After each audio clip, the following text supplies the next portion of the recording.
Hello everybody, I'm Cameron and welcome back to another lesson in Python. Today we're going to be going over lists. So what is a list? Well, a list is sort of like a collection of different variables. So I'll go ahead and I'll show you one. Let's just do a very simple one. I'm going to call it my list.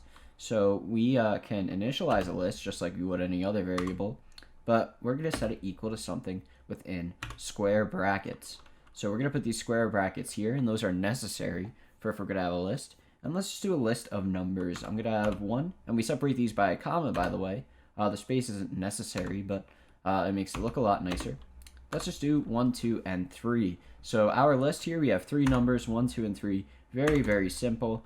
And I'm going to go ahead and print that for you. So if we just type print my list right now, and we run that, there we go. We have 1, 2, and 3. And it prints that with the brackets because that's part of the data type itself.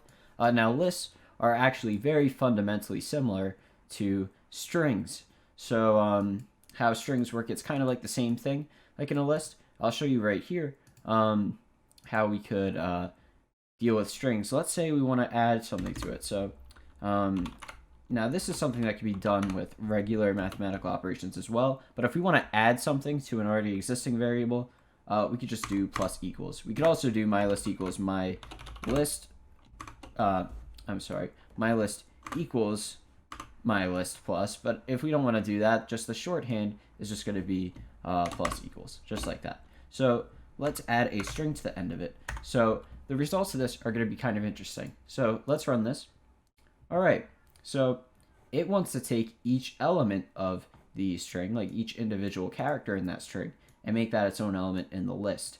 Because strings in Python, they function basically the same way. If you have a string like hi, is basically the same thing as if you had a list just with h and then one with I. It's kind of very similar to that, and you can access the individual characters in the same way you access numbers. So let's talk a little bit about accessing. So how would I access a particular element of the list? Let's go back to our list of just 3 numbers right here.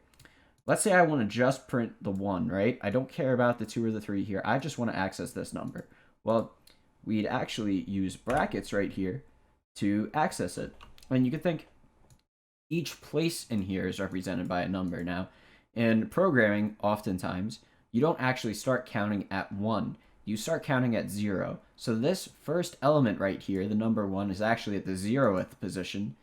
This 2 is at the first position then, and the 3 is at the second position. So if I type in my list 0, that's going to print the number in the 0th position. So that is going to be here. So if I run that, it's going to give us 1.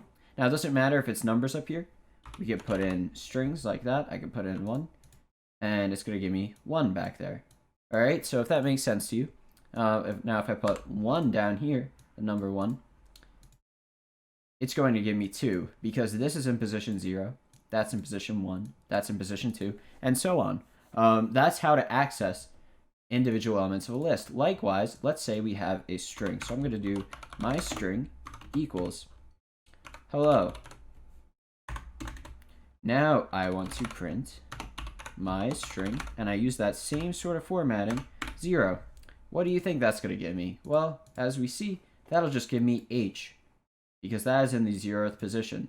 Now, we could keep counting. We could go, this is in the first then, E would be 1, the first L would be 2, the second L would be 3, and the O would be 4. So let's type in 4, and that should give me an O now.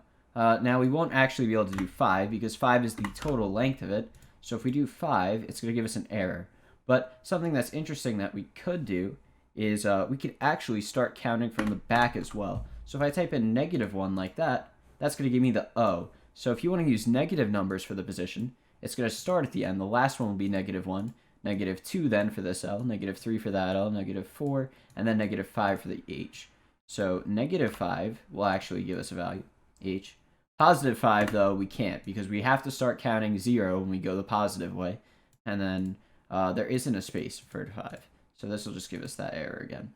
But yeah, there you go. With lists and strings, you could count either forward, starting at 0, or backwards, starting at -1. And whatever element you call here, or whatever number here, refers to a place. So you don't call an element by the actual name. Like we wouldn't just put an H like that. That would just give us an error. Same thing if we had my list. So let's make this my list again, and we're going to go. We're gonna do let's do string objects, right? And we want to call in my list.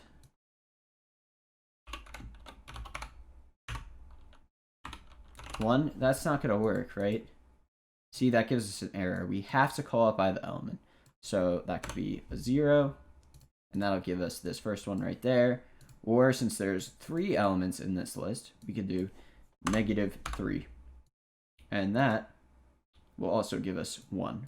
So yeah, there we go. That's the sort of basics with lists and strings. You know, you could add to them just like you can with strings.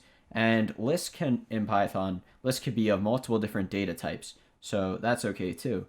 What's interesting is you could also change the value of a particular one. Like let's say I wanted to change this one 2 to the number 2.